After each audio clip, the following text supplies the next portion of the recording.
Hello everyone, welcome back. My name is Courtney. I'm here with my spouse Royce, and together we are the Ace Couple. And the Ace Couple did our thing back in October of 2022. We actually managed to get Ace Week formally recognized by the city of Kansas City, Missouri. And we're going to tell you how you can do the same in your city and or state. State might be better. We were limited on time and options this year, so we went for the city level. We had a more direct line that way.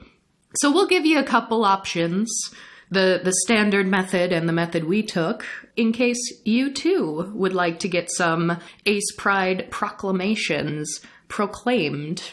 And since I anticipate that talking through what we did and what you could do and the significance of getting Pride events and celebrations recognized at a government level, it probably won't take very long. So heck, we'll tell you some weird stories about Kansas City and why we love being here. I think we've teased a couple of stories on the podcast before that we just actually haven't gotten to yet. That sounds about right. So let's see, we could talk about today, we actually very recently talked about the very unusual hike for Obscura Day in Kansas City, where I had a euro in my purse. So maybe we'll share that one. It's almost Super Bowl time, isn't it? Probably. I think it's almost Super Bowl time. We should tell the story about how I almost got paid $50,000 to be given my own Super Bowl commercial, because that was also a weird one. Boy, Kansas City, I love ya. But first, the important business, Ace Week. Or, if we are to be technical, any A-Spec Pride event or time period. Ace Week is the one I have been most familiar with because it is the longest running international Ace Pride campaign. But a newer one is International Asexuality Day. I want to say April 6th, but I feel like I need to fact check that. Yes, April 6th. And then, of course, we also have a Romantic Spectrum Awareness Week, which is coming up probably pretty soon at the time this episode is going to be released. So that is something to think about. That is the first full week following Valentine's Day, so that's coming up, mid to late February. By the time this episode releases, it might be a little too late if you haven't already tried to put in a proclamation for that, but that might depend on your area, so we'll get to time restrictions as part of this as well. So I suppose let's start with the basics. A proclamation is not a law, it's not legislation, so it doesn't have to go through the whole committee hearing and then voted on, Senate, House, governor. It doesn't go through the same process a bill takes to become law. In some ways, they're almost useless. Royce, I saw you cracking up over there. What was that? Just good start. Well, I mean that in the sense that it isn't tangible action, and it's not necessarily going to actually meaningfully equate to aces having a better life or more rights. As you mentioned, it's not a law. It's more of a city or state, like a locale-sanctioned awareness. Yeah, they do a lot of awareness weeks. They do a lot of dedications. It's rather ceremonial in that sense. So I would say, honestly, I think this is one of the best introductions to political activism, because it is very much an easy process to request. It is something where you'll have, a certificate, you'll have at least one person on your side who's standing with you saying, hey, I agree with this thing. I'm going to sign my name on this proclamation on your behalf. And so I almost think of it more as like a building block up to something bigger and more tangible. So the sort of history of getting Ace Week recognized via these ceremonial proclamations actually started in Seattle in 2019 a group of Seattle Aces and Arrows got a proclamation like this signed. So 2022, the year following, was a very big year where many ACE organizers said, hey, let's try to get a campaign going where we'll try to get this done in more places all at the same time. A lot of this information you can find on aceweek.org, and we'll link some resources in the show notes so that you can also see what some of this organizing effort has looked like, what some of the past proclamations have looked like.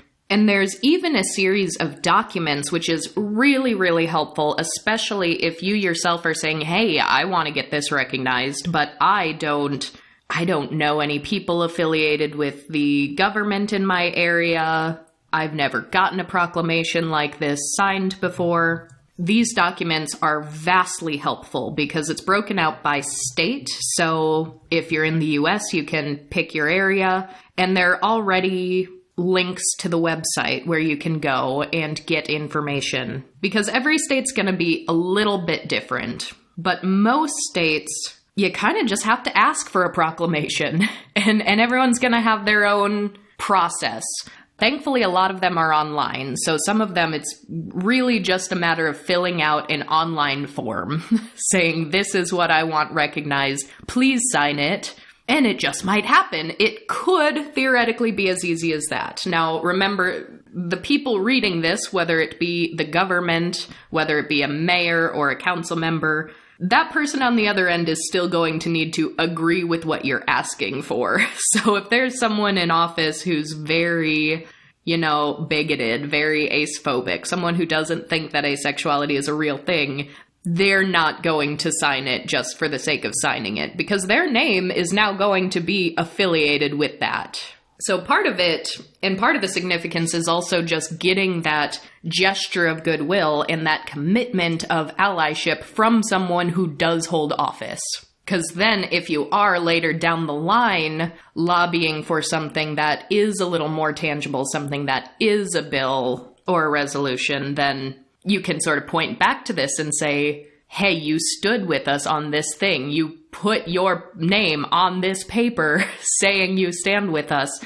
And so it could theoretically be used as leverage, but it's also very much a sort of means of publicity as well. And while I suspect that most people who do sign these Ace Pride proclamations are genuine allies, or at least aspire to be genuine allies, it is an official documentation that they are signing off on saying that they stand with you. So if you really needed to, say, hold their feet to the fire later down the line, couldn't hurt, right? So check out those show notes if this is something you're interested in doing for an upcoming event. I should say that once you get something recognized, it doesn't go year to year. So if you get Ace Week, for example, recognized one year and you want it recognized the following year, you have to go through the process again, because it's not just a recognition in perpetuity. It's for this year. We are dedicating this week or this day as this thing. And even if you don't want to sort through all the documents, you can probably just Google it. I think most states are going to be pretty good about telling you their proclamation process. Let's pick a random state. South Dakota. Random. Completely random. No other reason. There's no reason why I pulled out South Dakota. South Dakota proclamation request. So that's what I'm Googling. And the very first result I get is how to request a proclamation, South Dakota governor. And I click on it and I see a lovely picture of Kristi Noem's face. Not my favorite human, that. But even for South Dakota, which is a state I do not anticipate this getting recognized in anytime soon. Not if Kristi Noem is the one with the pen in her hand. It states what a proclamation is, how to request it, and preference will be given to in-state requesters, which different states are going to be more strict about that. Of course, if you live in the state you're requesting, that is always going to help, but there are a good number of states that just say we aren't even going to look at your request if you don't have an address in this state. But there's a button here, it says request a proclamation, you click on it, and the website takes 1,000,000 years to load because it's a government website. All right, there it is. That took entirely way too long. And this one is an online form too. So type in name, address, the date, and then you fill in the text for what you want the proclamation to read. That's another tricky part. If you've never written a document in governmentese, you have to write the proclamation. You basically write it for them and say, sign this, please. And they might make changes to the language, so what you present to them might not be the final product, but they aren't going to write it for you. If you say, I want Ace Week to be recognized, they are not going to write it for you. So that is also a good reason why you should check out the resources in the show notes, because you'll be able to see some examples of what previous proclamations have been put out there. Because there's a word you need to get very well acquainted with if you're going to be requesting proclamations, and that is whereas. A lot of whereasing happening. You're probably going to need 4 or 5 whereas statements, and it can seem complicated and weird because that's not, we don't normally write like that, right? So we never write like that. It seems kind of weird, but if you break it down into the components, it's not too bad, because you can kind of follow a flow of like, whereas Ace Week exists. Judge that language up a little bit. And then whereas Ace Week is very important, and whereas there are asexual people that live here, and whereas this place cares about said people. Therefore, hey, this week is Ace Week. Here's my signature and government seal. That's kind of the format. And if you need to or want to, there is no shame in basically just copying and pasting what someone else has already done in the previous year, because, like I said, the language is a little bit irrelevant because it's not going to change anything. We want that piece of paper and we want that signature. And we want the publicity of them saying, hey, this is this thing. We are proclaiming it to be so. Most states are going to want to get your request for proclamation in advance. You can't suggest it the day before. You probably can't suggest it the week before. A lot of them require a month. So if you want Ace Week recognized, you're probably going to want to be thinking about this in September. If you want Arrow Week recognized, you probably want to start thinking about this in January. But definitely do check your individual state, because it's really disappointing to miss the cutoff date. Because if you miss the cutoff date, it's just not going to happen. And hey, what do you know? That's exactly what happened to us this year. So Courtney missed the cutoff date for getting this recognized in... So we're in Kansas City, and there is a Kansas City, Kansas. There is a Kansas City, Missouri. Then there's the Kansas City metro area, which kind of spans both of them. So we're at a very weird sort of dual state intersection. And we've got very strong connections and ties on both sides of the state line. So we have our tendrils in Missouri and Kansas. And we missed the dang cutoff time, so we weren't going to get it done at the state level. But here's another way to go about it. Here's what we did. Kansas City has an LGBTQ commission, and this is Kansas City, Missouri. And some states have this, some cities have this, not all of them will. So check your area. Pennsylvania, for example, has an LGBTQ commission who has a prominent ace activist on the board, Marshall Blount. And this commission is very local to the city level, but they're a group of folks who are basically just dedicated to making sure that things get better for LGBTQ folks. So if your place has a commission that does have a specific focus like this that fits within the purview of what you're trying to do, really good idea to connect with those folks if you can. And as a local, I had just followed the LGBTQ commission. So I just followed them on social media, and I saw that they were going to have a meeting where they were inviting locals to show up and listen to the meeting, see what they were doing, and then time for question and comment at the end. And what do you know? It was happening via Zoom. So I didn't even have to go anywhere because there's still a pandemic, so I don't go places still. But I thought, hey, I'll attend this LGBTQ commission, partially to ask if Ace Week was even on their radar, if the folks involved in this even knew what this was, or if there was any desire to commemorate it in any way or celebrate it, but also just to see what was up. What are you doing in our local area? What's the buzz? And I tell you, even if you don't have something like this you're trying to accomplish, if your local area has an LGBTQ commission and you can attend those meetings, go to them, because around the time that I attended this one, monkeypox was very much a topic. And I'd see these I saw basically two types of articles. Very ringing the alarm, we're going to be having two pandemics happening simultaneously, everyone panic. Or really bigoted articles that were like, this is a gay disease. Like very unfortunately reminiscent of the AIDS crisis.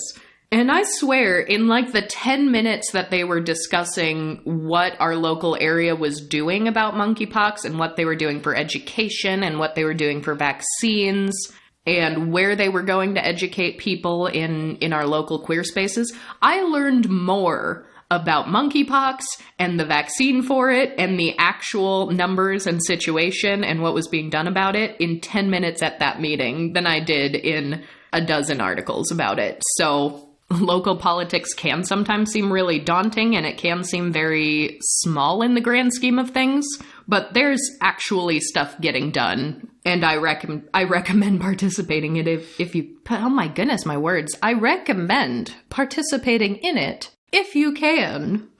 So once this meeting opened it up for comment, I just stated Ace Week is coming up. Here are the dates. It's the last full week in October. Are there any plans to recognize this? And they were very nice. They did not know about Ace Week, but they were very happy to learn. And then they asked me, what would you like to do to honor Ace Week locally? And I said, well, first of all, we'd love to get a proclamation from the city. And then I also stated, I am an ace activist, I am a speaker, I am a writer, but given pandemic things, I'm not personally able to do live events right now. That's something I'd love to look at in the future, but the proclamation's a big one. And then this one didn't come through, unfortunately, but Kansas City does this really cool thing where for certain Pride events, the city skyline will be lit up in Pride colors. So we'll get a rainbow skyline for like Pride Month, and we've also gotten like trans colors skyline for trans awareness events. So I was like, I don't know how we get that skyline lit up, but that'd be pretty cool if we could do that for Ace Week. And they were like, yeah, we can try that. Turns out the answer to how you get that done is just peer pressure. I didn't know if there was like a shared memo between all of these buildings, like, hey, this is the thing we're doing, guys. But turns out you just have to go to all of those buildings individually and just peer pressure them and be like, man, it would sure be a shame if you were the only building not getting in on this very important event, huh? That'd be bad optics. That'd be a bad look, right? So they were like, yes, we would be happy to threaten some building owners for you. That one didn't come to fruition, but we did get our proclamation. And I would like to say that we all lived happily ever after and everything was perfect and seamless and beautiful from that point on, but how do I say this? I have nothing but respect for the LGBTQ Commission of Kansas City, and the people I spoke to directly were fantastic. The chair and the vice chair at the time were very receptive. They were very eager to help. I actually learned that there actually was an ace on that commission also, because someone was asking, like, what are the ace colors? We don't even know, like, what the ace pride colors are. And someone piped up and was like, you guys, there is an ace right here on the commission. And they were all flabbergasted. And I was like, oh, that's good information. Because I didn't know that either before I attended. But they basically said, we will go to the council ourselves as the LGBTQ commission, and we will lobby the city council in person to do this on your behalf. So I was like, awesome. We've got some allies. I worked pretty closely with Justice Horn, who was the vice chair at the time. He is now the chair because the chair moved away out of Kansas City. So promotion, well done, Justice. And he was great. He was very helpful. He was the one who was, shoes on the ground in the Capitol making this happen, since it could not be me. And so between a combination of being at the meeting and then emailing back and forth after, I said, hey, this is who I am. This is who we are. This is how we have been active in the ACE community over the years. These are the things we do, the things we've done, and here's why it's important. And I also stated to them, ACE Week has been recognized in all of these places like Colorado, Pennsylvania, Michigan, Oregon, Washington, but it's never been recognized in Missouri or Kansas for that matter, and certainly not in Kansas City at the state level. But I did find writing in the ACE Week documents for what was an attempt at a Missouri proclamation in 2020. As far as I know, it didn't happen, but I found the verbiage for it. And so I gave them that, and then I gave them my notes on that. What I saw was, whereas asexuality is often unknown and misunderstood sexual orientation, and whereas people who are asexual but have not heard of asexuality may often feel confused, broken, and alone, and whereas discovering asexuality can be a positive, life-changing experience, and whereas the goal of Asexual Awareness Week is to promote education and understanding about asexuality, and whereas there are estimated to be at least 61,000 asexual people in the state of Missouri, and whereas the state of Missouri is proud to be at the forefront of LGBTQ plus recognition and acceptance. Now, therefore, I, Mike Parsons, governor of the state of Missouri, hereby proclaim these dates 2020 as Asexual Awareness Week. So I gave them that, but I mentioned I don't know definitively where the estimated figure of 61,000 for the state of Missouri came from, but there's a common refrain in the community that ACEs make up 1% of the population, and I suspect that was how it was factored. This is based on a slightly older study, and more recent studies have suggested that the figure is at least 1.7 to 2%, and of course projected to increase with more societal acceptance and education. And then, by this point, Marshall Blount had already done his thing, as he does every year, and gotten ACE Week recognized in the state of Pennsylvania. So he'd already posted on Twitter, hey, here is the document, it is done. So I also sent that to them, and I said, this is the most recent proclamation that has been put out for this year. And so I gave them the language of that as well. And the fabulous Justin Horn took that information, lobbied the council, got it done. But what they wanted to do, they wanted to actually meet us in person. They wanted to do like the photo op thing and actually present this to us at the Capitol. And we were like, oh, we haven't been anywhere yet. Are we really going to mask up to go to the Capitol to get this piece of paper and take a photo? And so I expressed my concerns to them. I said, I am immunocompromised. If we do this, we need it as few people as possible. We need masks, and can we maybe do it outside of the Capitol so we don't have to actually go in the doors or go through any high traffic areas? And they agreed to that, so we were like, all right, we can do this. But then communication started breaking down a little bit, and some of it I definitely understand, because at that time, our local, I think it was a Costco, there were some local pharmacies where pharmacists were refusing to fill any prescription for gender-affirming care. I think it was specifically like one physician at one Costco location, yeah. Mm-hmm. But there were like multiple people who had tried to fill prescriptions and then gone to the LGBTQ commission saying they're refusing to fill this. So naturally, that was a very important immediate need. So a lot of their attention got taken up by that. And that is totally understandable. That is a lot more important than our little ceremonial certificate. But then ACE Week rolls along and we're trying to schedule when we can get together. And the person in charge of this, I don't know if it was the councilwoman or an assistant of hers, but I was told whoever's in charge of getting this done got sick. So I was like, oh no. Oh, no. Well, first of all, I don't want to be in the same room as that person. So I at least said, well, we can meet you. Justice Horn was who I was talking to at this time. And here's some of our availability. But Ace Week, we were really taken up. We had a ton of things we had to do. Well, first of all, Wednesday was Disabled Ace Day. So that was a whole thing. We were doing a live stream with Aces Playing at Attraction. We were doing a live stream with Ace Chat on Instagram. We were doing all kinds of things that week. So we were already very, very busy. And so I said, well, before Wednesday, because once Wednesday happens, like 24/7, we're busy for the rest of the week. But we could probably squeeze you in on like Monday or Tuesday. And I told them that, and they were like, no can do. We can do Wednesday, Thursday, or Friday. And I was like, oh. But I thought, I will have the reins of the Ace Week account on Wednesday for Disabled Ace Day. It would be cool if I could actually announce on that day on the Ace Week account, hey, we got this done, and show our little certificate and our photo. So I was like, you know what? Royce can drive. I can manage a Twitter account from a phone for an hour. So let's do that. And then I didn't hear back from them for a couple of days. And I was like, well, Ace Week is almost over now. And I would love to at least have a virtual copy of this so I can share this to the community during this week. So they did that. They sent us the virtual copy. And there were a couple of issues. And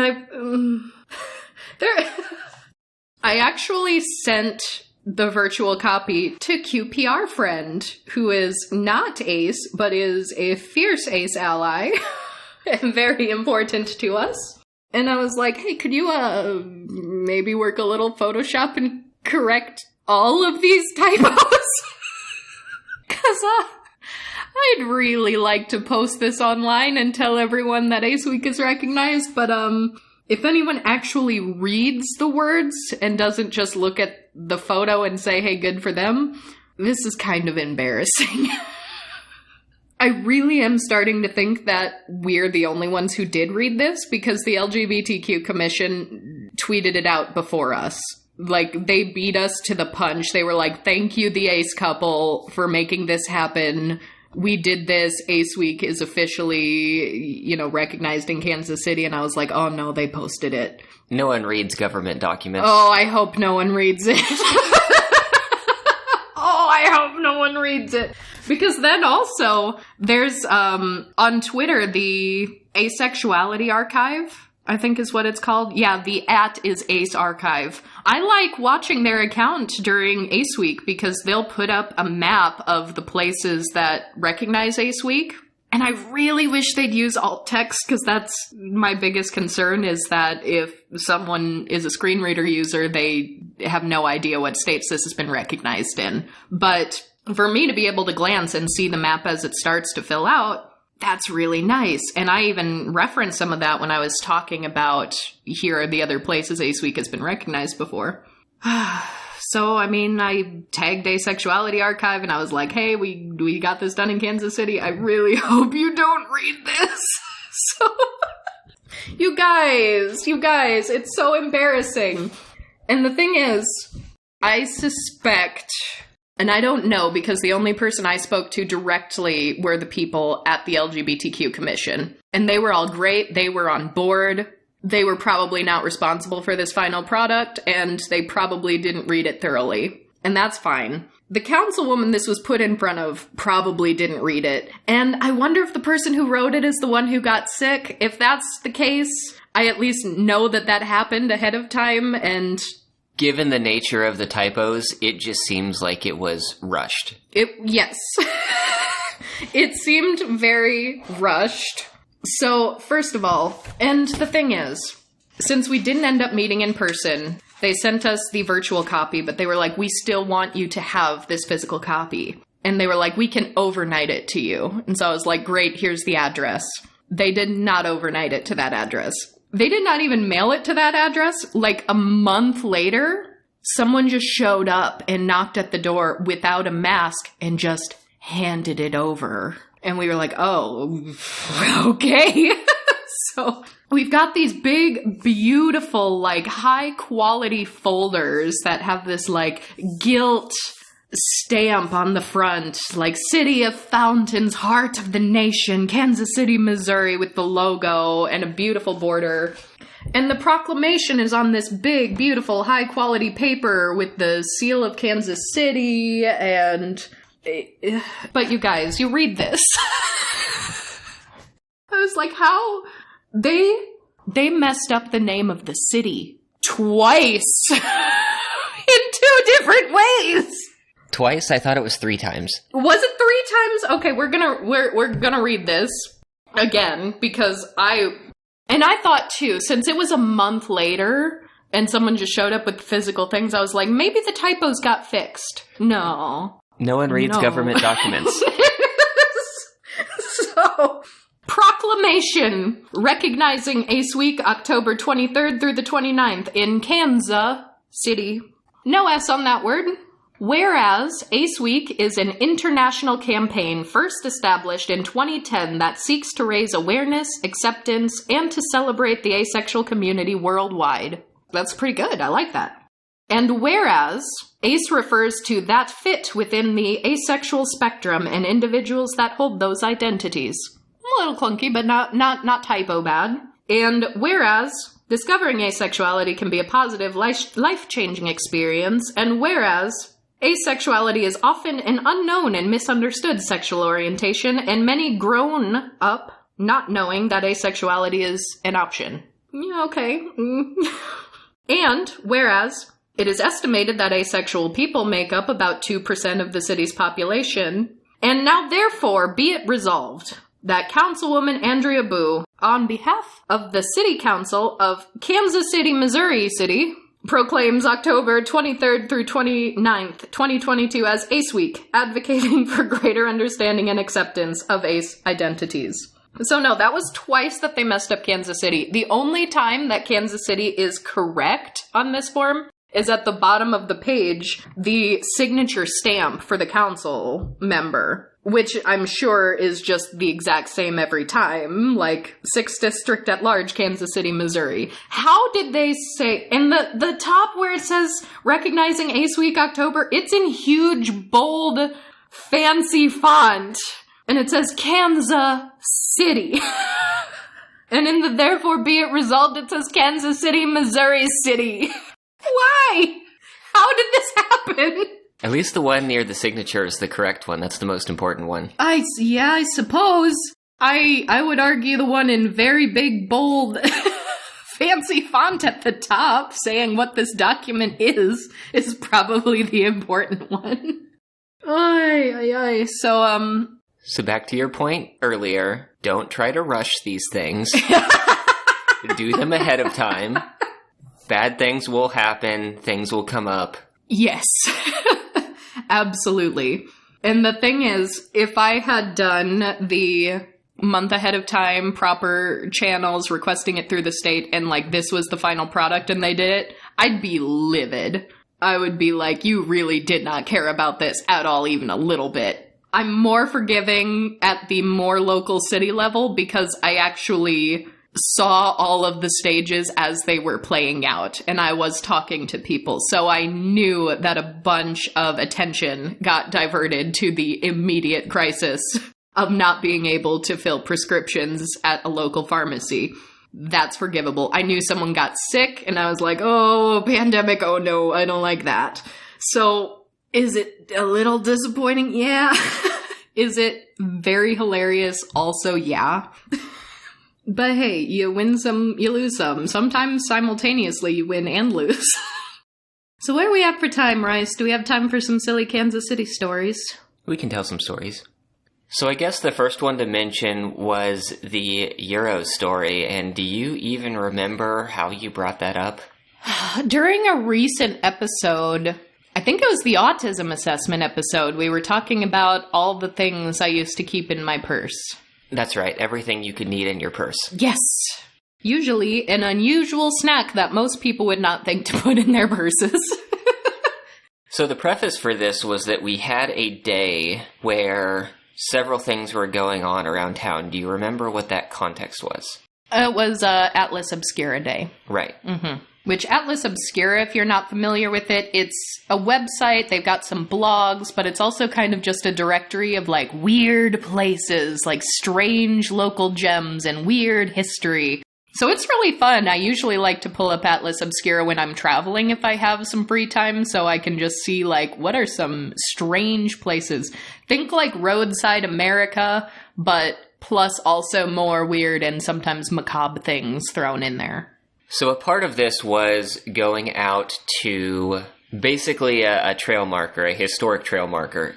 The Kansas City area historically was a major jumping off point towards the west. There's like the intersections of the Santa Fe Trail, the Oregon Trail, and the California Trail are all in different areas here. And the one we went to was, I believe it started at Santa Fe Trail Park, which is just a little thing with like a stone marker. And we went to we were told we were going to go on like a little hike or a walk. We're going to go on a hike and learn about the history, because apparently there was like, oh, here's a huge rock that people would look at over and see, Independence, Missouri. And so like it was supposed to be historical in nature, and here's this trail, and here's some of the trail markers that were actually used way back when.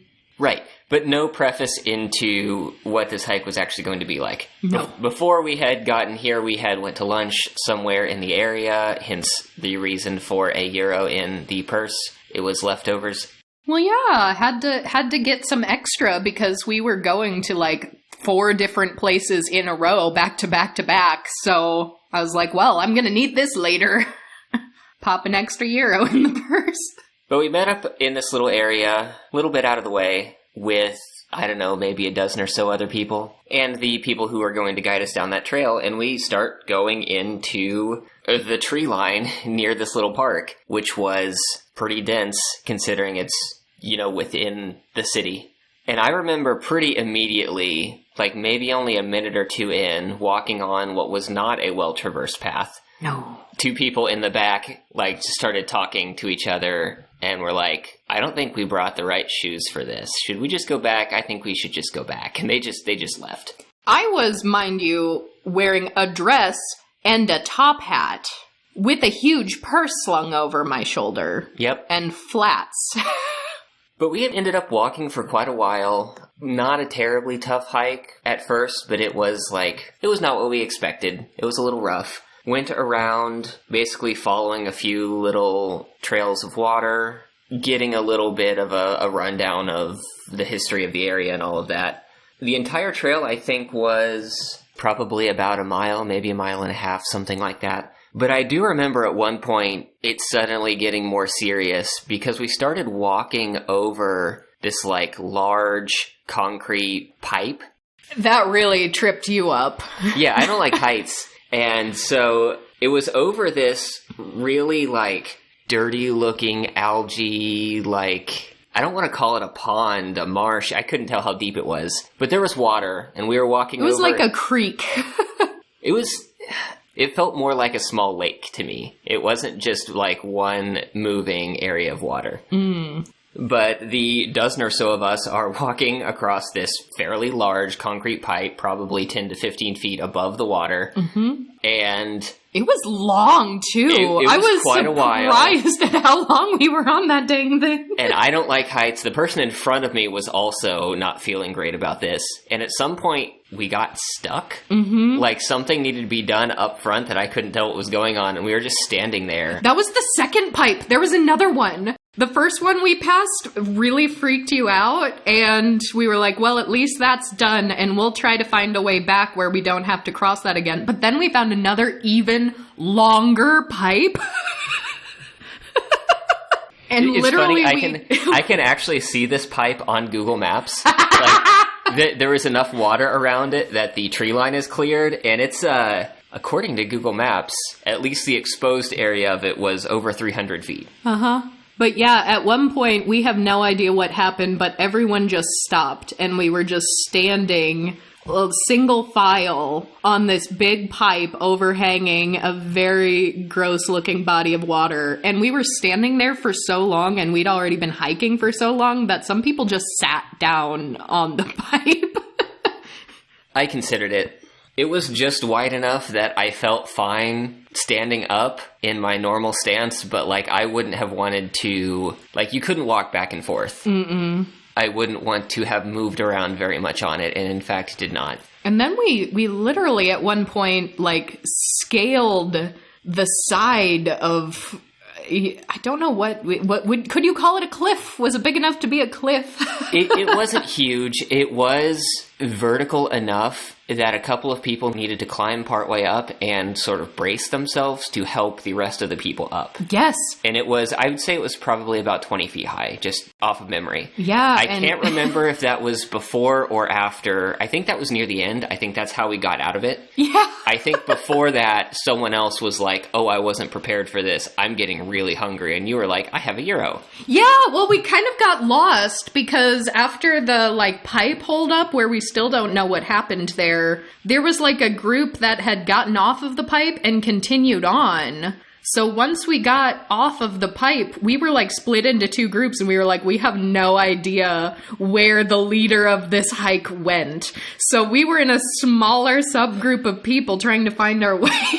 Also, surprisingly, we are just, lost in a tiny forest? Yes. Like, on the edge of the city? Like, how did we get lost in this area?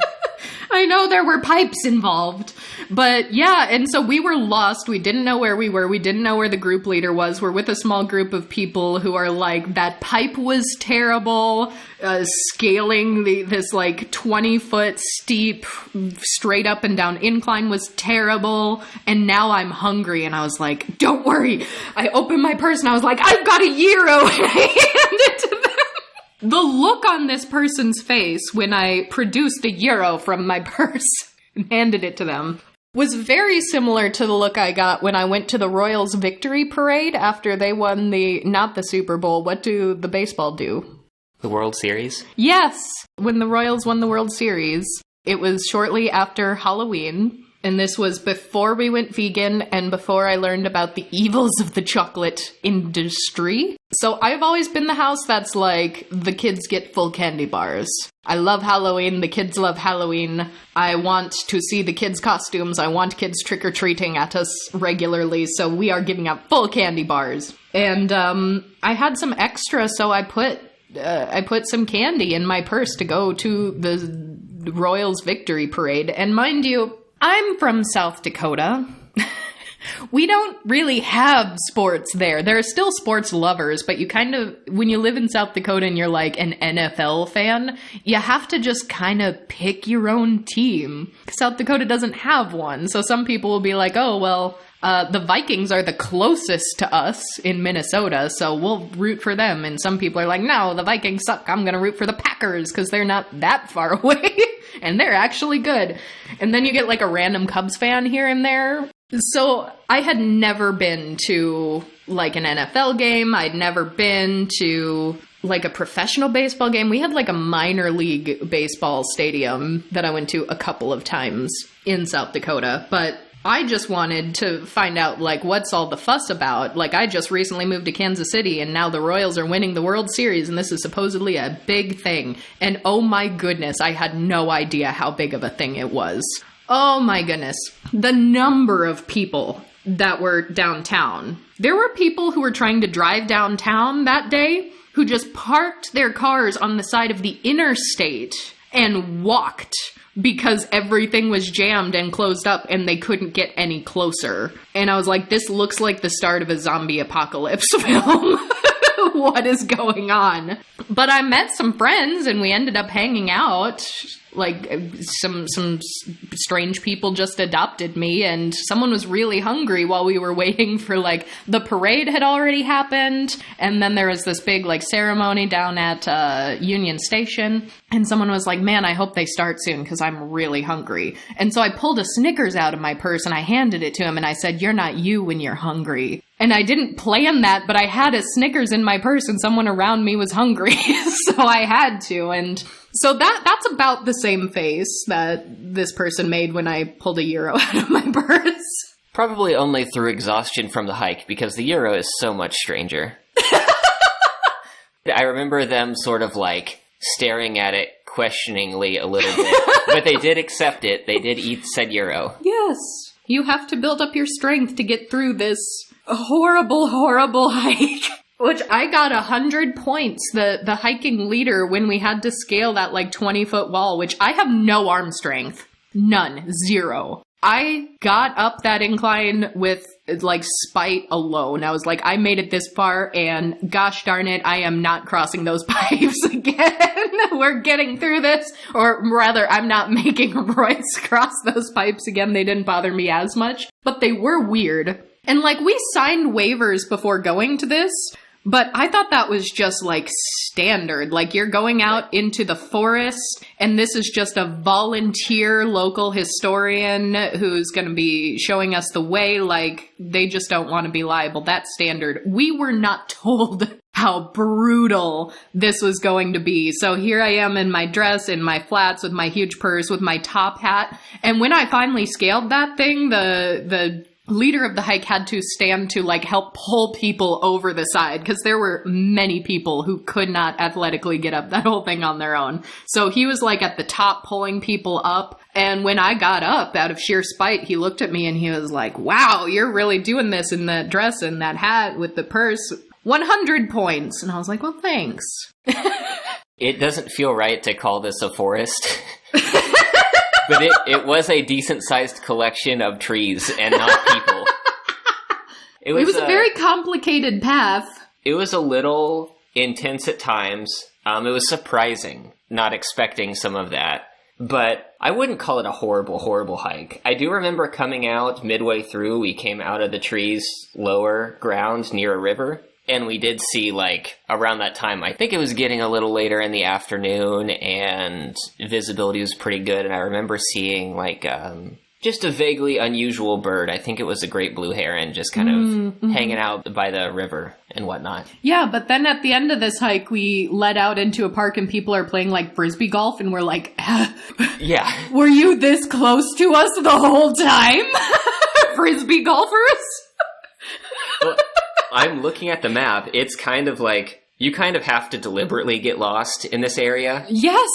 If anybody was not being led by this person who knew the area, you could start on the same path we went and just head in a direction and become hopelessly lost. It was very weird, and I'm sure most people don't just cross those pipes when they come across them, because I don't think that's what they're for. But no, it was actually fun, and it was a good story, but there were some instances where it's I do not have the physical capability to do this thing, and I still don't know how I did. Pure adrenaline and spite.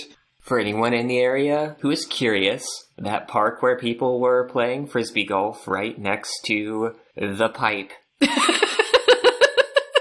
was Blue Valley Park. You can find it.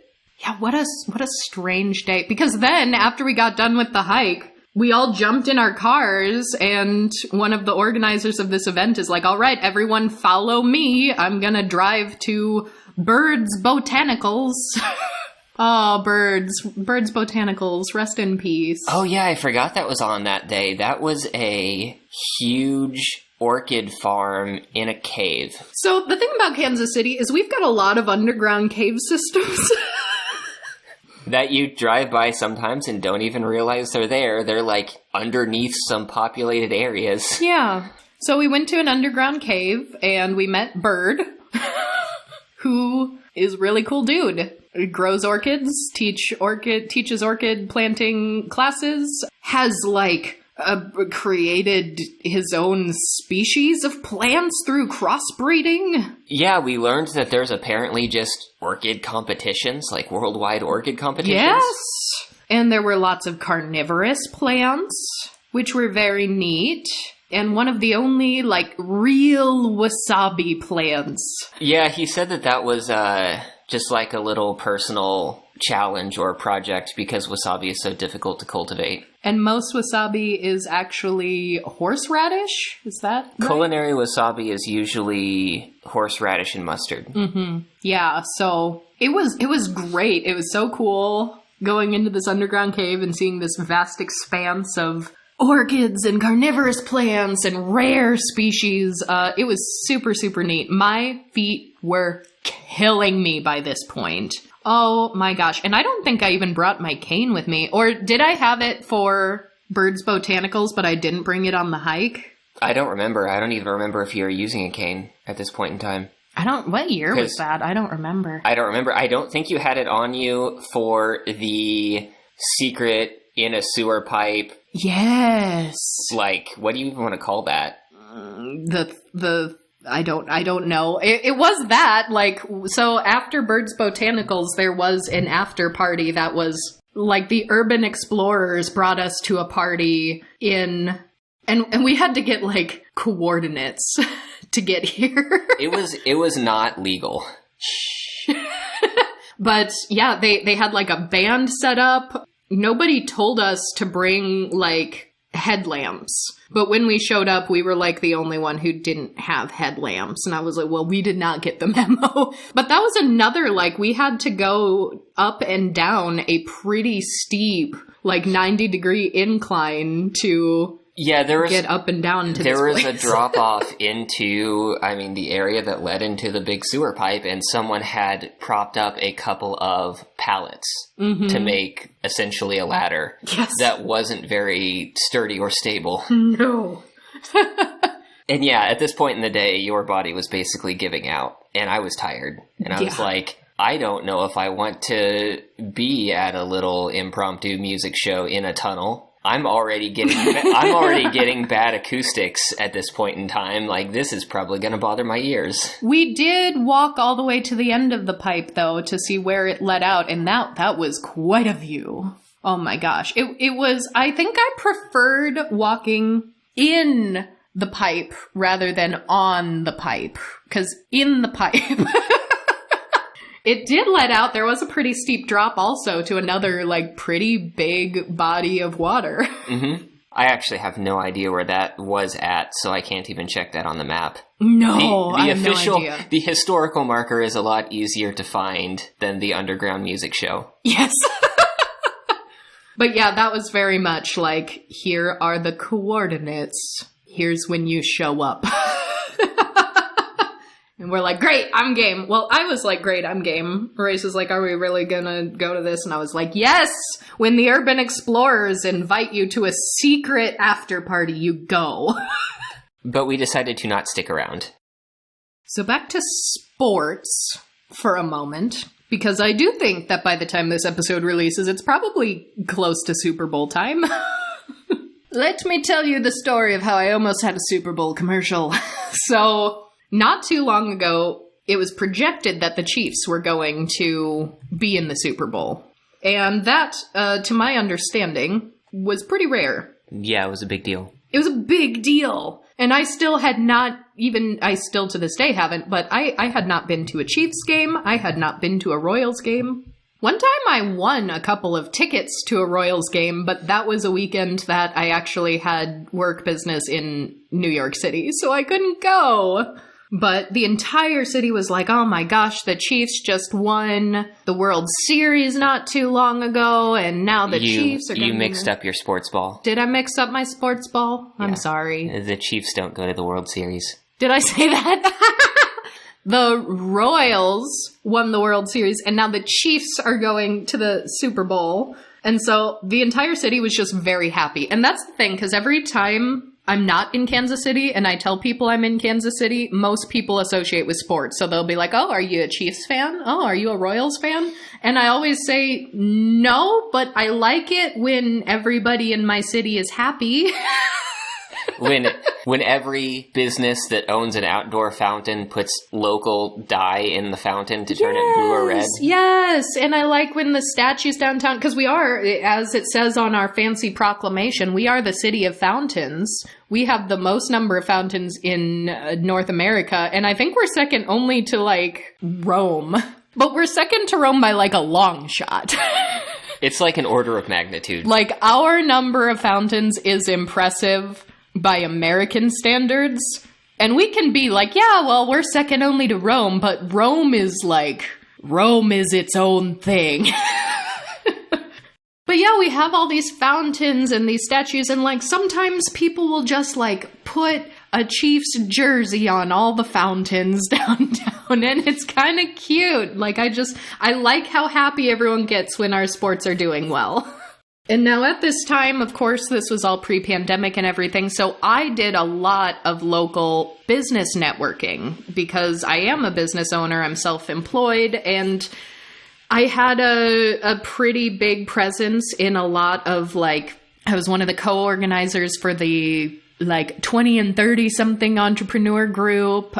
I was at a lot of business networking, so I knew a ton of people. And a ton of people knew me because I had, dare I say, the most unique business of anyone there. And I was also the only one to, like, regularly show up to meetings with a top hat and maybe a Victorian ball gown. So multiple people sent me a link to a casting call. Several people were like, I read this and thought of you.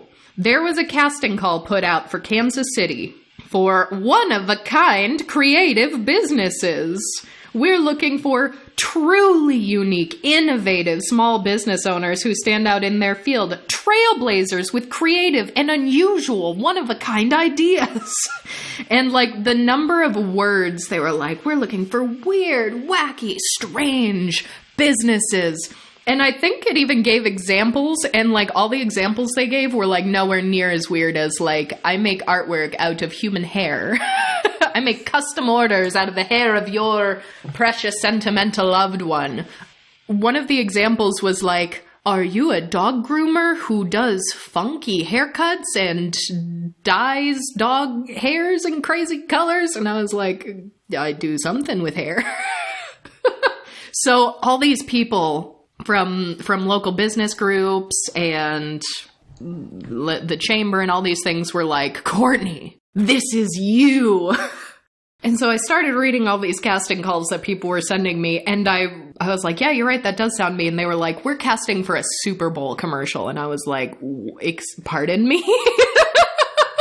And so everyone was like, are you gonna do it? Are you gonna do it? I was like, sure. Sure, I'll do it. So I sent in my application, and I very quickly got a response back. And they were like, all right, first audition, we're going to do a video call with you, with our casting director.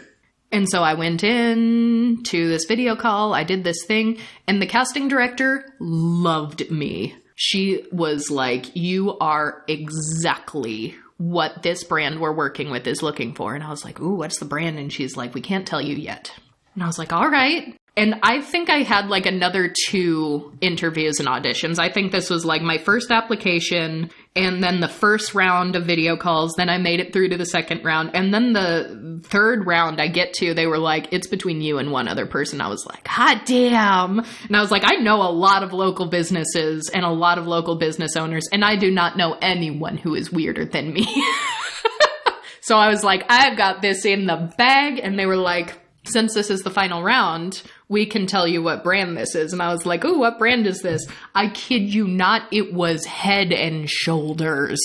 And I was like, oh, hair, this is mine. This is mine. And then, so this was the final thing, and they were like, all right, so, and I didn't even know at this point that this was going to be a paid gig, because I was like, they're going to give me a Super Bowl commercial. I'm going to get a ton of business after this. So they were like, now for a matter of discussing your fee, would $50,000 be agreeable? And I was like, why, yes, that would be quite agreeable. So I'm at this final round. They're looking for weird, wacky, creative, unusual, one-of-a-kind, trailblazing businesses. And it's for freaking Head and Shoulders shampoo. And I was like, this is mine. There's no way this is not mine. Finally, the casting director gets back to me. They'd presented me and this one other person to, like, the final decision makers at Head and Shoulders. And she came back to me and she's like, I'm so sorry. I loved you. I thought you were perfect for this.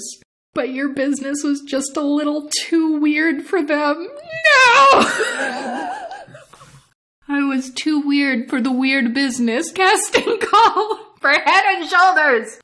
So I was not paid $50,000 to have my own Super Bowl ad.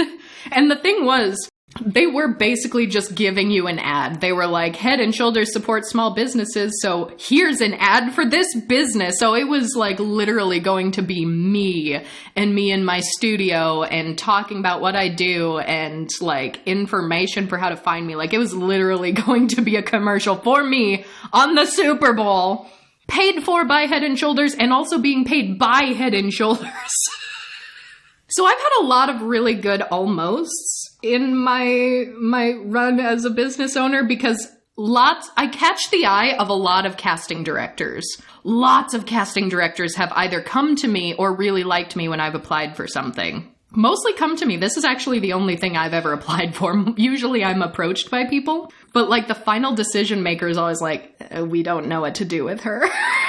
So I have all these great almost, and I'm confident that the reason why they were looking specifically for a Kansas City business was because they were pretty sure the Chiefs were going to be in the Super Bowl, so they wanted that Kansas City connection. It would have been great. And I thought the person they chose, like, no hate or shade to her, but I didn't think her business was all that weird. So I think all they're like looking for unusual, strange, one of a kind. I think that was a little misleading. Because if they knew the number of people who sent me this casting call because they thought it was perfect for me. I think she was just like a chaplain. Just like a chaplain with a van, like a mobile chaplain who will go to places to do like weddings or funerals mobily with a van. And I was like, okay. I mean, good for her. She got paid $50,000. But yeah, I think this is the last story. Here's my other very weird almost, because this just happened this last year. I was approached by a casting agent who is also looking for small business owner, quirky, unique business. And they were going to do like a documentary about me. They were like, this is going to be part of a docuseries. And I was like, cool. But I was concerned about COVID. So I was like, I'm not traveling right now. I don't know when the filming for this is going to be. And they were like, don't worry. We have all these precautions. We're going to be testing the entire crew. Everybody on set is going to need to require to wear a mask, and we will send them to you. So we will film in your studio around your city, and like director, camera people, all that, they're going to be in masks. So I was like, oh, okay. All right, sure. So I filled out some information for this, had an interview for that thing. And I was like, by the way, what's this going to be for? And oddly enough, this docuseries was a combination of Vice and MailChimp were working together. And I was like, that's weird, because I actually have associations with both of you. Because Vice, I think we told this story of when I was almost on like the Action Bronson show. Yeah, we mentioned that quite some time ago. Yeah, in New York, a casting director just found me and was like, we want you on the Action Bronson show. We want you to make something out of his beard. And I was like, okay. But then that show got canceled like the week before I was supposed to film. Yeah, it's show business for you. So I was like, well, I wonder if anybody working on this project remembers me from that other one that we were talking about. And then MailChimp, I was like, I hope they don't know me, because we may or may not have hacked their Fast Fives game to put my Twitter account at the very top of their leaderboard. Look, I've actually used MailChimp basically since I started this business. And I've liked it. I haven't had any qualms with it. But the first time I ever sent out like my very first newsletter, there was an animation of a chimp like trying to high five the screen. And I was like, oh, I want to give a high five to the chimp. So not thinking anything would happen, I just clicked on the hand as it came up to the screen. And it was like Fast Fives unlocked. And it was a video game where you had to high five the chimp, but don't high five the knives or the feet. And it was great. And we maybe broke it. So I was like, oh no. Does MailChimp know who I am? So I don't know what ended up happening with that, but after a couple rounds of going through this thing, after being approached, they were like, no, we're taking this in another direction. I'm like, fine. It was MailChimp, wasn't it? They know who I am. They've got a grudge against me. Because Vice, they love me. So, yeah, those are all my weird almosts. and the weird Kansas City sports-related, strange place-related things. I love Kansas City. There have been so many weird and interesting and exciting things that have happened since I moved here, so it really is a great place. And it's not perfect. No place is. I'd really be remiss, especially in the LGBT context, if I didn't mention that, like, there are a lot more murders of Black trans women here than there should be. It's always a work in progress, but we do have our LGBTQ commission now. I know the folks on that board work really, really hard. Whether or not higher-ups or office holders listen to them every single time remains to be seen, but I've really gotten a lot of benefit out of our local queer community over the years also, and honestly, I miss them all. I miss the local community because I've not been a part of it since early 2020. So on that note, I think we're going to end here for today. Definitely check out all of the show notes if you are interested in getting Ace Pride events recognized, other LGBT awareness initiatives recognized, what have you. And remember to keep weird food in your purse. Don't always follow Courtney's advice, or if you're going to keep weird food in your purse, consume it quickly if it's perishable, or pick something that preserves well. I don't want someone being like, the Ace couple made me get food poisoning. Well, all I'm saying is I've kept a lot of strange foods in my purse, and I've never gotten food poisoning. But I guess one of us has to be the responsible one, and the other one will just be the weird one. So we'll see you all this time next week. Goodbye!